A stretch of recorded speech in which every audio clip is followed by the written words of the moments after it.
Future సిటీలో land కొనాలని ఆలోచిస్తున్నారా? అయితే వెంటనే మాకు కాల్ చేసి పూర్తి వివరాలు తెలుసుకోండి. ఫ్యూచర్ సిటీలో ప్లాట్ కొనండి. ఫ్యూచర్ లో మీరు కోటీశ్వర్లుగా మారే అవకాశం కోసం వెంటనే మాకు కాల్ చేయండి. నమస్కారం. కార్తీక పురాణం 7వ రోజు పారాయణలోకి వచ్చాం. వశిష్ఠ మహర్షి ఇలా చెప్తున్నారు, ఎంత చెప్పినా తరగని ఈ కార్తీక పురాణ మహాత్మ్యము అసలు తరగదట. అది ఎంత చెప్పినా ఇంకా కొత్త కొత్త విషయాలు వస్తూ ఉంటాయి. కార్తీకంలో చేయవలసిన ధర్మాలను గురించి చెప్తున్నారు. ఏకాగ్రంగా వినమంటారు. తప్పనిసరిగా చేయవలసిన వాటిని చేయకపోవటం వలన పాపాలు కలిగించేవి ఇవి. ఇప్పుడు చెయ్యాలి, అవి మనం చేయలేదనుకోండి, దానివల్ల పాపం వస్తుంది. అందుకని మనకి అమెండ్మెంట్ ఎట్లా చెప్తున్నారు, మొత్తం అంతా చేయలేకపోతే నాయన నెలలో ఒక్క రోజైనా ఇది పవిత్ర కార్తీక మాసం, ఇది చేయవలసిన విధి అని ఒక్కసారైనా ఆ స్నాన విధినో, దాన విధినో, దీపమో, దీపదానమో, ఉపవాసమో, పురాణ శ్రవణమో ఏదైనా ఓసారైనా చెయ్యి.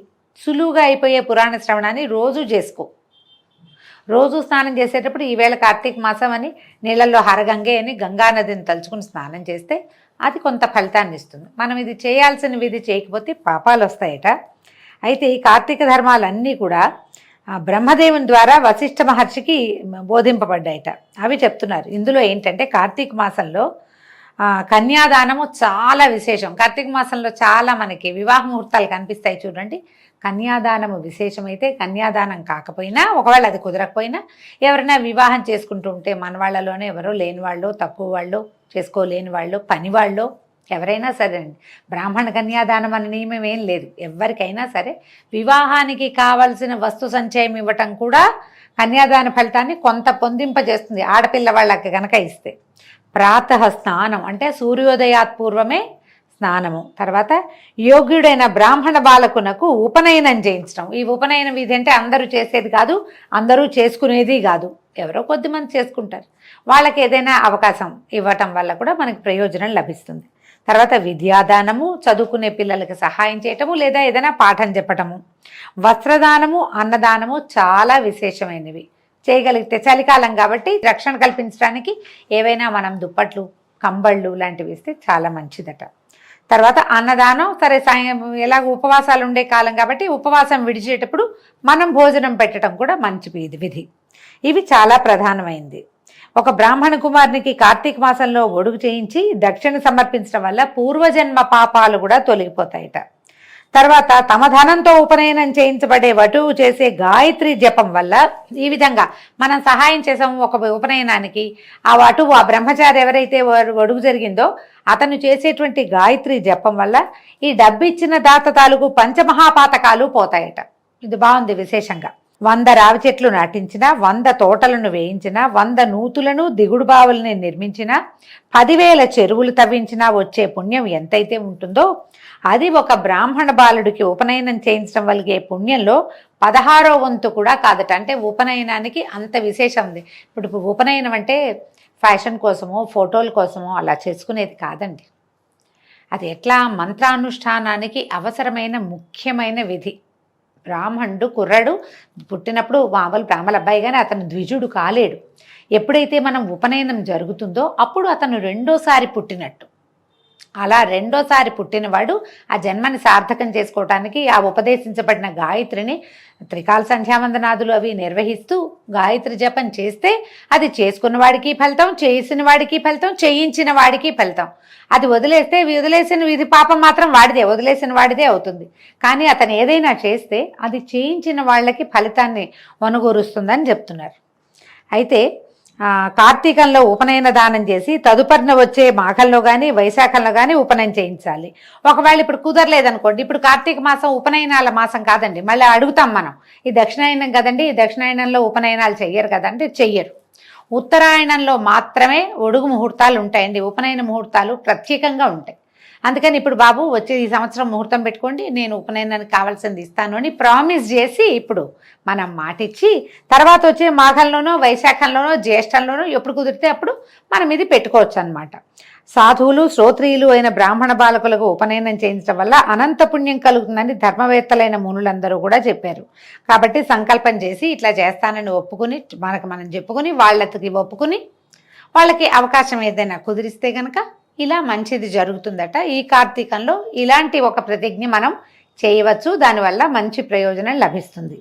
అయితే ఇతరుల సొమ్ముతో చేసే తీర్థయాత్రలు, దేవబ్రాహ్మణ సమారాధనలు వీటి వల్ల కలిగే పుణ్యం ఆ ధనదాతలకే చెందుతుందన్న విషయం మనకి తెలుసు. ఇప్పుడు మన ఫ్రెండ్స్ ఎవరో ఫారెన్లో ఉన్నారు, మనకి 10,000 25,000 పంపించి ఇక్కడ భోజనాలు పెట్టించమన్నారు. ఈ భోజనాలు పెట్టిన పుణ్యం మనకేం రాదండి, డబ్బిచ్చిన వాడికే వస్తుంది. కేవలము సహాయం చేశాం చూడండి, అది మాత్రమే వస్తుంది. ఎప్పుడు అంతే, తీర్థయాత్రలు కానీ సమారాధనలు కానీ ఏవైనా సరే ఆ పుణ్యం దాతకి, డబ్బు ఎవరైతే ఇచ్చారో, ఎవరైతే సంకల్పం చేశారో వాళ్ళకే లభిస్తుంది. కార్తీకంలో ఈ ఉపనయనంతో పాటు బ్రాహ్మణుడికి వివాహం కూడా చేయించడం వల్ల కూడా పుణ్యం ఇనుమడిస్తుందట, మంచిది. కార్తీకంలో కన్యాదానం చేసిన వాడు ఒకవేళ కార్తీకంలో వివాహం చేస్తే కనుక కన్యాదానం చేసిన వాడికి స్వయంగా వాడు తరించడం కాకుండా వాడి పితరులందరికీ బ్రహ్మలోక ప్రాప్తి వస్తుంది. మనం ముహూర్తాలు చూస్తామండి, కార్తీకంలో కుదరలేదనుకోండి అప్పుడు ఇంకా అవతల మాసాల్లోకి వెళ్తాం. ఒకవేళ వీళ్ళ అదృష్టం బాగుండి అమ్మాయికి పెళ్లి ముహూర్తం కార్తీకంలో కుదిరితే కన్యాదాతకి వాళ్ళ పితరులకి, తాత తండ్రులకు కూడా విశేషమైన పుణ్యం లభిస్తుంది అంటున్నారు. సువీరోపాఖ్యానం చెప్తున్నారు. ద్వాపరయుగంలో వంగదేశంలో దుర్మార్గుడైన సువీరుడని ఒక రాజు ఉండేవాడట. ఈయనకి బహుసుందరాంగి అయినటువంటి ఓ భార్య ఉండేది.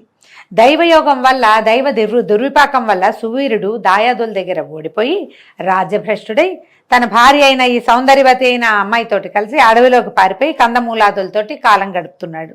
ఇలా ఉండగా కొంతకాలం అలా ఉన్నారు. వాళ్ళేం తపస్సు చేసుకోవడానికి వెళ్ళా, అడవిలోకి పారిపోయారు అంతే. అక్కడ ఏమైంది, ఆమె గర్భవతి అయిందట రాణిగారు. నర్మదా నదీ తీరంలో ఒక పర్ణశాల నిర్మించుకుని ఉన్నారు. అక్కడ ఆమెకి చక్కటి సౌందర్యవతి అయిన ఒక కూతురు పుట్టిందట. సర్వసంపదలు శత్రువుల పాలైపోవటం, తాము అడవుల పాలవటం, తర్వాత ఏమో కందమూలాలతో బతుకుతున్న ఈ రోజుల్లో సంతానం కలిగింది. అయితే పాప పోషణకి చిల్లి గవ్వైనా లేదు ఆయన దగ్గర. ఏదో ఆ అడవిలో దొరికే కందమూలాలతోటి ఆ చంటి పిల్లని కూడా పెంచుకున్నారు. తల్లి అవే దీన్ని పాలిచ్చి ఉంటుంది. పిల్ల పెరిగాక అక్కడ దొరికేదే. పైగా వీళ్ళు రాజుగా ఉన్నాడు కదా చాలా కాలము, మరి రాజభోగాలు ఏమీ లేవు. చంటి బిడ్డకు కూడా పాపం అవకాశం లేకపోయింది.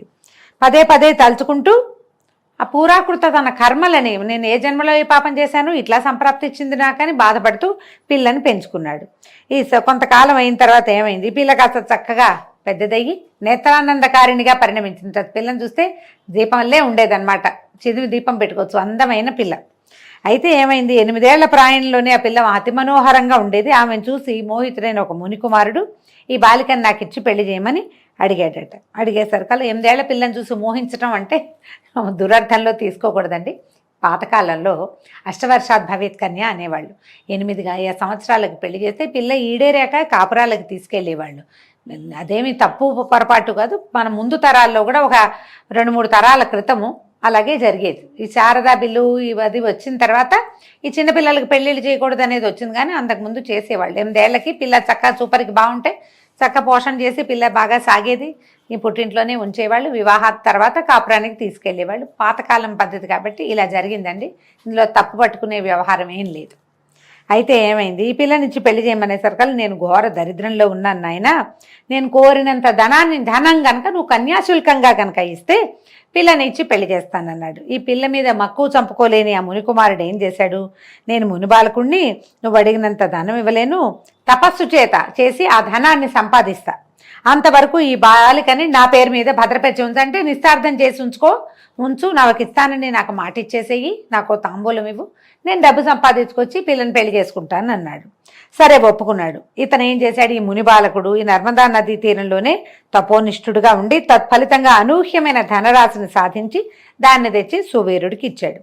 ఆ సొమ్ముకి సంతృప్తి చెందిన రాజు తమ ఇంటి ఆచారం ప్రకారము, అప్పుడు పిల్ల 2-3 సంవత్సరాలు బట్టి ఉంటుంది, పిల్ల కొంచెం కాలు పొడుగ్గా ఉంది, పాపనిచ్చి పెళ్లి చేసేసాడు. ఆ పాపనిచ్చి పెళ్లి చేశాక ఆ బాలిక భర్తతో కలిసి వెళ్ళిపోయింది. కన్యా విక్రయ ధనంతో ఆ కూతుర్ని అమ్మిన ఆ సొమ్ముతోటి ఈయన తాను భార్య హాయిగా సుఖంగా కాలక్షేపం చేసేవాళ్ళు. కొంతకాలం తర్వాత ఈ సంతోషంగా ఉండటంతో సువీరుని భార్య మళ్ళీ గర్భిణి అయి ఇంకొక ఆడపిల్లని కన్నదట. రాజు మరీ సంతోషించాడు. పెద్ద పిల్లని అమ్మి ధనం రాబట్టేమో ఈ పిల్లని కూడా అమ్మేసి ధనాన్ని రాబట్టని భావించి సంతోషించాడు. పిల్ల ఎదుగుతోంది. ఒకనొక యతీశ్వరుడు నర్మదా నది స్నానానికి వెళ్ళి ఆ పర్ణశాలలో ఉన్న వాళ్ళని చూసి, నాయన నేను కౌండిన్యస్ గోత్రికుణ్ణి, యతిని, అరణ్య ప్రాంతంలో సంసారంతో కలుసున్నావు, నువ్వెవరు ఏమిటి అంటే, నేను వంగదేశాధీశుడిని, నా పేరు సువీరుడు, రాజ్యభ్రష్టుడిని అడవిలో ఉన్నానండి అని చెప్పాడు. చాలా కష్టంగా ఉన్నాను, అతి కష్టం మీద బతుకుతున్నాను, నా అదృష్టం కొద్దీ తొలిచూలుగా ఒక కూతురు పుట్టింది, ఆ అమ్మాయి కొంచెం పెద్దదయ్యాక ఒక మునికుమారుడికి కన్యాశుల్కాన్ని తీసుకుని వివాహం చేశాను. ప్రస్తుతం ఆ ధనంతో హాయిగా ఉన్నాను. ఇగో ఇది నా రెండో కూతురు, ఇదిగో నా భార్య అండి, ఇంకేం చెప్పమంటారు బాబు అని అడిగేసరికల్లా సువీరుడిచ్చిన సమాధానానికి ముని ఆశ్చర్యపోయేట యతీంద్రుడు, ఎంత పని చేశావు, మూర్ఖుడిపై అగణితమైన పాపాన్ని మూటగట్టుకున్నావు. ఆడపిల్లని అమ్ముకుని అలా వచ్చిన సొమ్ముతో జీవించేవాడు మరణానంతరం అసిపత్రం అనే నరకం పాలవుతారు. ఆ సొమ్ముతో దేవ ఋషి పితృగణాలకు చేసిన అర్చన తర్పణాదుల వల్ల ఆ దేవ ఋషి పితృగణాదులు అందరూ కూడా నరకాన్ని చూస్తారట. ఈయన కూతురు నమ్మి డబ్బులు తీసుకున్నాడు. ఆ డబ్బుతోటి తాతగారి తద్దనం ముత్తాతగారి తద్దనం లక్షణంగా పెట్టాడు. ఇప్పుడు ముత్తాతగారు తాతగారు అంతకుముందు ఏ స్వర్గంలో ఉన్నారో వాళ్ళంతా కూడా ఈ అసిపత్రంలో పడ్డారు. ఈ వచ్చిన ఋషీశ్వరులందరికీ శుభ్రంగా షడ్రసోపేతమైన భోజనం పెట్టాడు. ఏ ఋషీశ్వరులు ఈ భోజనం చేశారో వాళ్ళందరికీ ఈ నరకం తప్పదు. ఏ దేవతలకి ఇతను పూజించాడో ఆ దేవతలందరూ ఈ అసిపత్రాన్ని రుచి చూస్తారు. దేవ పితృ ఋషిగణం మొత్తానికి అసిపత్రం తప్పదట. పైగా కర్తకి, ఎవరైతే నువ్వు ఉన్నావో నిన్ను ఏమిటి జన్మజన్మలకి నీకు పురుష సంతానం కలకూడదని శపిస్తారు. ఇట్లా ఆడపిల్లల్ని నమ్ముకుని జీవించడమే వృత్తిగా పెట్టుకున్న వాళ్ళు ఖచ్చితంగా రౌరవ నరకంలో పడతారు. రౌరవం అంటే చెప్పుకున్నాం, రురువులు అనే మృగాలు, వాటి నోట్లోంచి మంట వస్తుంది, మొహం మీద కొమ్ములు ఉంటాయి. ఆ మంటలతోటి కాలిన కొమ్ములతోటి కుమ్ముతూ ఉంటుంది ఆ రురువు అనే జంతువు. రౌరవం, ఆ నరకంలో పడిపోతావు నువ్వు అని భయపెట్టేశాడు ఆయన. పైగా అన్ని రకాల పాపాలకి ఏవో చిన్నవో కొన్నవో ప్రాయశ్చిత్తాలు ఉన్నాయి. ఈ ఆడపిల్లని నమ్ముకునేవాడికి అసలు ప్రాయశ్చిత్తమే లేదు నాయన. కాబట్టి ఈ కార్తీక మాసంలో శుక్లపక్షంలో నీ రెండో కుమార్తెకి కన్యాదాన పూర్వకంగా కళ్యాణం జరిపించు. ఎవరైనా కార్తీక మాసంలో విద్యా తేజశీల యువకుడైన వరునికి కన్యాదానం చేసిన వాడు గంగాది సమస్త తీర్థాలలోనూ స్నానదానాదులు చేయటం వల్ల కలిగే పుణ్యాన్ని, యథోక్త దక్షిణాయుతంగా అశ్వమేధాది యాగములు చేసిన వాళ్ళు పొందే సత్ఫలితాన్ని కూడా పొందుతాడని హితబోధ చేశాడు. ఈ పని చేయకూడదు నాయన. ఇప్పుడు అసలు లోకంలో ఇలాంటిది ఉందండి? ఎవరినైనా మనం ఈ పని చేయకూడదు, ఇది తప్పు అని చెప్పగలుగుతున్నామా? చెప్పేవాళ్ళు లేరు, వినేవాళ్ళు లేరండి. చెప్పలేరు, వినలేరు. అది కష్టం కదా.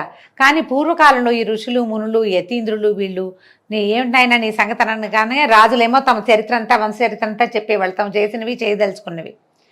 నిజం చెప్పడం కూడా ఒక విశేషమైన సంగతే కదా. రాజుగారు ఏం చేశాడు, తను చేసిన పాపాన్ని చక్కగా చెప్పాడు. యతిగారు ఏమన్నాడు, అసలు అది చేయకూడని పని, మీ వాళ్ళంతా నా రౌరవంలో పడతారు నాయన, ఈసారి ఈ పని చెయ్యి అంటే డబ్బు కోసం ఆశించకుండా రాజుగారు ఆ పని చేశాడు. కానీ చేశాడో లేదో చూద్దాం చూడండి. నీచబుద్ధితో కూడుకున్న సువీరుడు ఆ సజ్జన సద్బోధను కొట్టిపారేస్తూ, బాగా చెప్పావు నాయన, పుట్టినందుకు గాను పుత్రుని ద్వారా గృహక్షేత్ర వాసోవాసము రత్నాది అలంకారాదులతో ఈ శరీరాన్ని పుష్టిపరిచి సుఖించాలే కానీ ధర్మం అని కూర్చుంటే ఎట్లా? అసలు ధర్మం ఏమిటి, దానం ఏమిటి, ఫలితం ఏమిటి, పుణ్యలోకాలంటే ఏమిటి? అయ్యా యతీశ్వర, ఏదో రకంగా డబ్బులు సంపాదించి భోగాలు అనుభవించడమే ప్రధానము. పెద్ద పిల్ల విషయంలో కంటే ఎక్కువగా డబ్బు ఇచ్చేవాడి కోసమే నా చిన్నపిల్లనిచ్చి పెళ్లి చేస్తాను, నేను కోరుకుంటున్న సుఖభోగాలని అనుభవిస్తాను, అయినా నా విషయాలు నీకెందుకు, వెళ్ళిపోమన్నాడు. మొదటేమో వినయంగా చెప్పాడు. ఎప్పుడైతే ఆయన డబ్బు తీసుకోవద్దు అనగానే ఈయనకి నచ్చలేదు. సువీరుడికి నచ్చక, నేను నీ మాట విన్ను, నేను డబ్బు తీసుకుంటాను అంతేనన్నాడు. తర్వాత ఏమైంది, ఈ సువీరుడి పూర్వీకుల్లో ఇప్పుడు యతీశ్వరుడు ఏం చేశాడు, ఎవరి కర్మకి ఎవరి కర్తలు, నువ్వు నీతో నీ వాళ్ళు అందరూ పాపకూపంలో అంధకారంలో పడిపోవాలని ఉంటే ఇక మేము చేసేది ఏముంది, మీ ఇంట్లో భోజనం మాత్రం నాకు వద్దునైనా, నువ్వు చేసిన దాన్ని చెల్లు నమస్కారం అని ఆయన వెళ్ళిపోయాడు. ఇంకా వీళ్ళ ఇంట్లో అన్నం కూడా తినలా. అయితే ఈ సువీరుడి పూర్వీకులు శృతకీర్తన ఒక రాజుగారు ఉన్నట్ట. ఈయన సమస్త సద్ధర్మ ప్రవక్త, శతాధిక యాగకర్త అయిన ఆ శృతకీర్తి తన పుణ్యకార్యాల వల్ల స్వర్గంలోని ఇంద్రాదులతో గౌరవింపబడుతూ సమస్త స్వర్గ సుఖాలు అనుభవిస్తున్నట్ట. ఈ సువీరుడికి యముడు విధించిన శిక్ష కారణంగా యమదూతలు స్వర్గం చేరి అక్కడ సుఖిస్తున్న శృతకీర్తి యొక్క జీవుని పాశబద్ధం చేసి నరకానికి తీసుకొచ్చారట. ఆయన తెల్లబోయాడు శృతకీర్తి.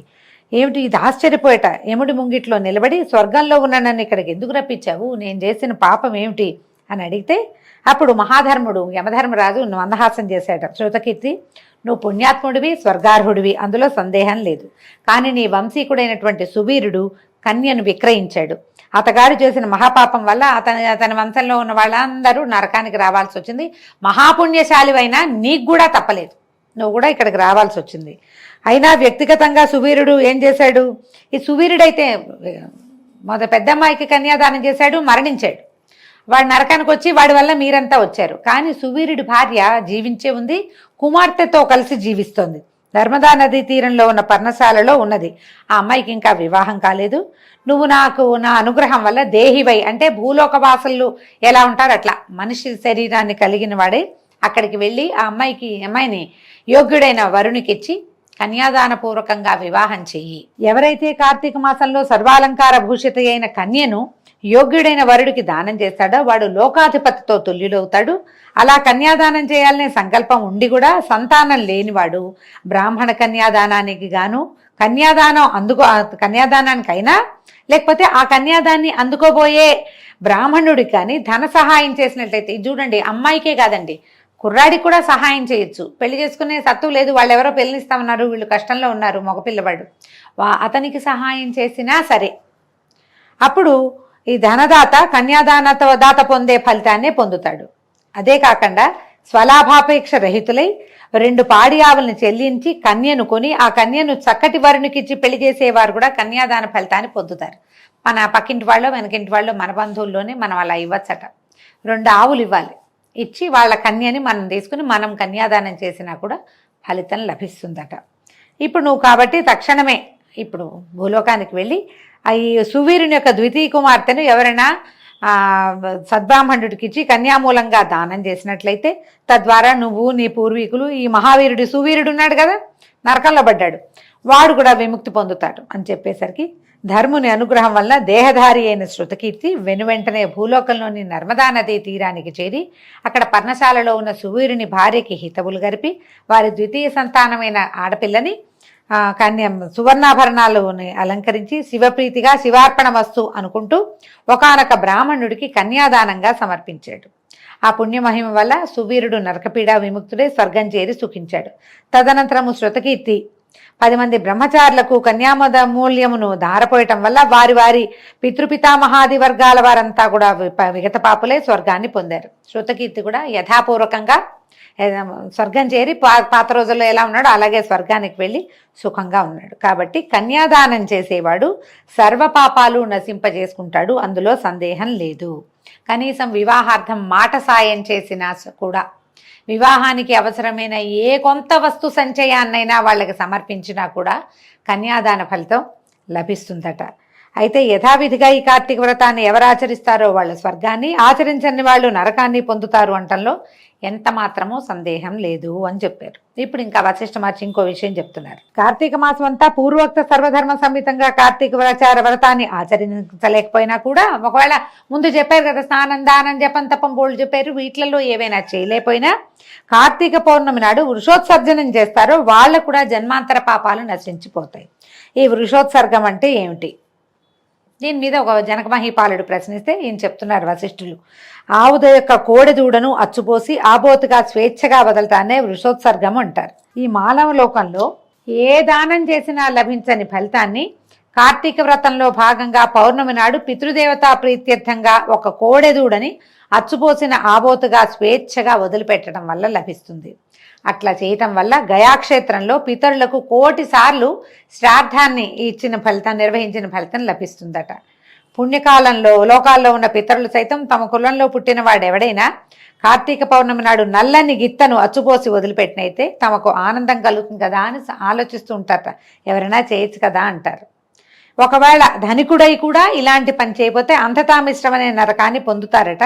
ఇప్పుడు ఈ కాలం అది కాదేమోనండి, కానీ ఇది చేస్తున్నాం. మనకి తెలంగాణలో వేములవాడ రాజరాజేశ్వర స్వామికి ఈ కోడెదూడల్ని ఇవ్వటం అనే ఒక ఆచారం కనిపిస్తుంది. తర్వాత ఇంకా కొన్ని దేవాలయాల్లో శ్రీశైలానికి కోడెల్ని సమర్పించే వాళ్ళ ఆవుల్ని సమర్పిస్తాం దేవాలయానికి. ఇది కూడా మంచిదేనండి. ఆవునైనా సమర్పించవచ్చు, కోడెని సమర్పిస్తే ఏంటంటే తర్వాత కాలంలో సంతానాపేక్ష ఉన్న ఆవులకి సంతానం కలుగుతుంది కాబట్టి అదంతా మన ఖాతాలో పడుతుంది. అందుకని ఇది చేయమంటారు. ఇప్పుడు అంత పెద్దవి చేయలేకపోయినా అవకాశం ఉన్న ఏ కొంచెం పనైనా, ఇప్పుడు ఎక్కడో గోశాలు చూసాం, అక్కడ ఉన్న ఆవులకి గిత్తలకి తర్వాత ఆంబోత్ ఏదైనా ఉంటే ఆయనకి అన్నీ సరిపడా ఆహార పదార్థాలు ఇచ్చిన వాళ్ళకు కూడా ఇలాంటి కొంత ఫలితం లభిస్తుంది. చేయగలిగిన పనే కదా, అచ్చుపోసి వదిలిపెట్టలేము. గోశాలలో 100 రూపాయలు పెట్టి గడ్డి కొని పెట్టగలం కదా, అలాంటి ప్రయత్నమైనా చేసుకోవచ్చు. అయితే ఇంకా వివిధ దానాలు చెప్తున్నారు. కార్తీక మాసంలో పళ్ళు దానం చేస్తే, ఫ్రూట్స్ దానం చేస్తేట దేవర్షి పితృ రుణాలు, దేవ ఋషి పితృ రుణాలు 3 నుంచి విముక్తుడవుతాట. దక్షిణాయుతంగా ధాత్రీ ఫలాన్ని ఇప్పుడు చెప్పారండి. ఇప్పటిదాకా ధాత్రీ ఫలం కథ రాలా, వారం అయిపోయింది కానీ. ఉసిరికాయలు దానం చేసేవాడికి కూడా అద్భుతమైన ఫలితం లభిస్తుందట. కార్తీక పౌర్ణమి నాడు సాలగ్రామ దానం కానీ లింగదానం కానీ శివలింగాన్ని దానం చేసినా కూడా సమస్త పాపాలు పోతాయి. అనేకమైన ఈ దానం వల్ల సాలగ్రామ దానం శివలింగ దానం వల్ల ఏంటంటే ఈ జన్మలోనే అనేక భోగాలు అనుభవించి మరు జన్మలో చక్రవర్తిత్వాన్ని పొందుతారు. నిషిద్ధాహారాలు చెప్తారండి, అంటే కొన్ని తినకూడనివి అని. ఇది అందరూనా అంటే కార్తీక వ్రతం మొత్తం నెలంతా చేయదలుచుకున్నాం, ప్రతిరోజు మనం నదీ స్నానం చేసి ప్రతిరోజు నక్తము ఉపాసనా విధి మన ఉపవాస విధి ఏదైనా ఫాలో చేస్తాము వాళ్ళకండి. ఒకవేళ మనం అదంతా చేయము, వారం వారమే ఉపవాసం ఉంటాం సోమవారాలు, ఆ సోమవారం నాడు ఆ పౌర్ణమి నాడు ఆ ఏకాదశుల్లో ఏం తినకూడదు దాని లెక్క అనమాట ఇది. అనంత ఫలదాయకమైన ఈ కార్తీక వ్రతాచరణ సదవకాశం అందరికీ తేలిగ్గా లభ్యం కాదు. ఇందులో ఏంటంటే అత్యంతోత్కృష్టమైన కార్తీక మాసంలో ఇతరుల అన్నము అంటే వేరే వాళ్ళ అన్నం తినకూడదు. మనం గనక నెల రోజులు ఇలా ఉండదలుచుకుంటే పితృశేషం అంటే తద్దినాలకి వాటికి వెళ్ళకూడదు, శ్రాద్ధ భోజనానికి వెళ్ళకూడదు, దినాలకి వెళ్ళకూడదు కార్తీకంలో. అంటే అందరూ కాదండి, మళ్ళీ మళ్ళీ చెప్తున్నా, మీరు నెల రోజులు నియమంగా పాటించే వాళ్ళు వెళ్ళకూడదు నెంబర్ 1. తర్వాత మీరు ఏ రోజు ఉపవాసం ఉంటున్నారో ఆ రోజు ఖచ్చితంగా వెళ్ళకూడదు. ఊరికే చూసి రావటము, ఏదైనా ఒక స్వీట్ తినొస్తాం అంతే, అలాంటివి పెట్టుకోకండి. పితృశ్రార్థాలకు వెళ్ళకూడదు. ఒకవేళ వెళ్ళదలుచుకుంటే ఆ రోజు అసలు ఇంకా కార్తీక నియమం పెట్టుకోవద్దు, వెళ్ళాల్సిందే వస్తుంది. మన చుట్టాలే, మన వాళ్ళే, స్నేహితులు, పక్కింటి వాళ్ళు వెళ్ళవలసి వస్తుంది అనుకోండి, అప్పుడు ఆ రోజు ఈరోజు కార్తీక మాసం అని పెట్టుకోవద్దు. ఆ విధి నిర్వహించి వాళ్ళకి మనం ఇవ్వగలిగే శ్రద్ధని వాళ్ళకి ఇచ్చి తర్వాత పని తర్వాత. అయితే శ్రాద్ధములకు భోక్తగా వెళ్ళటం, నువ్వులు దానం తీసుకోవటం మానేసేయాలి, అవి చేయకూడదు. ఈ నెలలో చాలా చెప్పారు, కొన్ని తినకూడదని చెప్తారు, అంటే రకరకాలు చెప్తారండి. ఇవన్నీ నియమాలు ఉన్న వాళ్ళకే కానీ మన మామూలు వాళ్ళకి ఏమి లేదు. నియమాలు ఉన్నవాళ్ళు వాళ్ళ నియమం వాళ్ళు పాటిస్తారు. కార్తీక పౌర్ణమి, అమావాస్య, పితృదివసం నాడు, ఆదివారం నాడు, సూర్యచంద్రగ్రహణాది దినాల్లోనూ, వ్యతిపాత వైధృతాది నిషిద్ధ దినాల్లోనూ రాత్రి భోజనం నిషిద్ధం. కార్తీకంలో పౌర్ణమి నాడు రాత్రి భోజనం చేయకూడదు. అంటే మనం పగలు భోంచేయము, సాధారణంగా పౌర్ణమి అంటే మనం పగలు భోజనం చేయకుండా చుక్కలు కనపడ్డాక తింటాం కదా. ఈ పున్నమి నోములు అని కొంతమందికి ఉంటాయి చూడండి, వాళ్ళు రాత్రికి అన్నం తినరు, ఏదైనా ఇది వేరే పలహారం తీసుకుంటారు. తర్వాత అమావాస్యలో, పితృదివసం, ఈ నెలలో మనకి ఏదైనా పితృతిథి వస్తే ఆ రోజును కూడా తినకూడదు. ఆదివారం రాత్రిపూట కూడా భోజనం చేయొద్దు, టిఫిన్ తినండి అని చెప్తున్నారు. తర్వాత ఈ నెలలో వచ్చే ఏకాదశి నాడు 2 రాత్రింపవళ్ళు 2 పూట్ల కూడా భోజనం చేయకూడదు. 2 పూట్ల తినకూడదు. అంటే ఏకాదశి మనం ఉపవాసం ఉంటాం కదండి, రోజంతా ఉపవాసం ఉండి ద్వాదశి నాడు పారణ చేస్తాం కదా. ఇప్పుడు అందుకని అది క్లియర్గా చెప్తున్నారనమాట, ఏమి తినద్దు, తేలిగ్గా తీసుకోండి, ఏమైనా పళ్ళు లాంటివి. ఇటువంటి రోజుల్లో ఛాయానక్తం అంటే తమ నీడ శరీరపు కొలతకి 2 పడ్డప్పుడు, ఇప్పుడు మన వల్ల కాదు, మనం ఇంత ఉపవాసం చేయలేము, అందుకని ఏం చేయాలి, సూర్యుడికి ఎదురుగుండా నిలబడి మన నీడ డబల్ పడాలి. శరీరపు కొలత మనం ఎంత పొడుగున్నామో అంతకు 2 పొడుగుల నీడ వచ్చినప్పుడు ఆ సమయంలో తినచ్చు. ఇంచుమించు 3:30, 3:30 ఆ సమయానికి ఇంత నీడ వస్తుందండి మనకి, ఛాయానక్తం అంటారు. అప్పుడు భోజనం చేయటం మంచిది, 2 పూట్లకి కలిపి ఒక్కసారి అప్పుడు తినచ్చట. అందువలన ఇప్పుడు ఈ కార్తీకంలో నిషిద్ధ దినాల్లో భుజించే వాళ్ళకు కూడా పాపాలు వస్తాయి అంటారు. కార్తీకంలో తైలాభ్యంగనము, బాగా నూనె రాసి నలుగు పెట్టుకుని స్నానం చేయటం, వ్యవహారం చేయకూడదట. ఎవరు ఇది? నెల రోజులు ఉండేవాళ్ళు. మనం వారంలో కొన్ని వారాలే ఉంటాం. సోమవారము, ఏకాదశిలో ఉపవాసం ఉండదలుచుకుంటే సోమవారం నాడు ఒంటికి నెత్తికి నూనె రాసుకోకూడదు, ఏకాదశి నాడు తలస్నానం చేయకూడదు. అమావాస్య, పౌర్ణమి కూడా నూనె రాసుకోవటం, మామూలు నెత్తి మీద నీళ్ళు పోసుకోవచ్చు.